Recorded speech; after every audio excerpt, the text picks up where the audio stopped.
pagpapanga. Kabalo ba mo mga kaigsunan ni Kristo? Una pa na ako na nakasunod din sa inyo ang kapuro.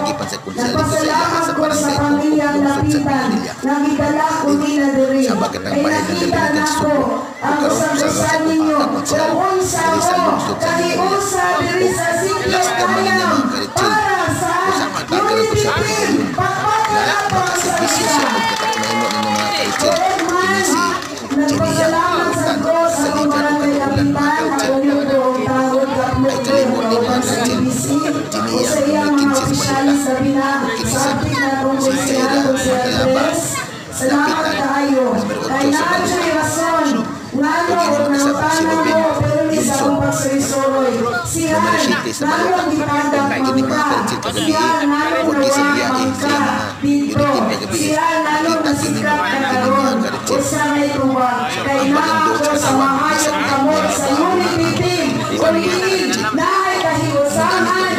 Naay gawaslon. No sa inyong piso sa inyong pangkaluganan. Salamat o maayo kayo na instrumento sa Ginoo. Ang akong kasing-kasing ug ang akong konsensya mao'y maliran. Praise God, labi na sa akong kauban sa Corpus for Christ na nabiha sa akong kauban sa akong brother ko.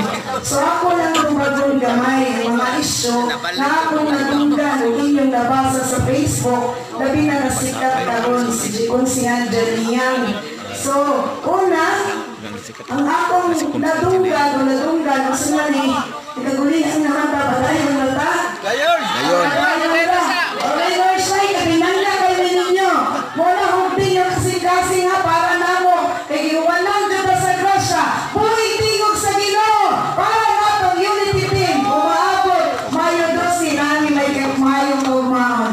Tugman tumagod ako. Unang ibato din ako, huwag ka mo na nahibaw. Kaya iba na sikat ko sa social media, mula ko artista na si Jimmy ang karang artista. Ako ko no, gandaan ko na kong bisyo. Ako ka na bisyo, tanawa ko na ko. Corpus for Christ ko ako ha. Bisyo ko na ako, ang tanan lalaki sa munisipyo, ako gibisyo. Bugata kaya, dakot kay Sir Jimmy yan, nagdaog pa job. Mga kaigsunan ko ni Kristo, wala ko ilahing bisyo.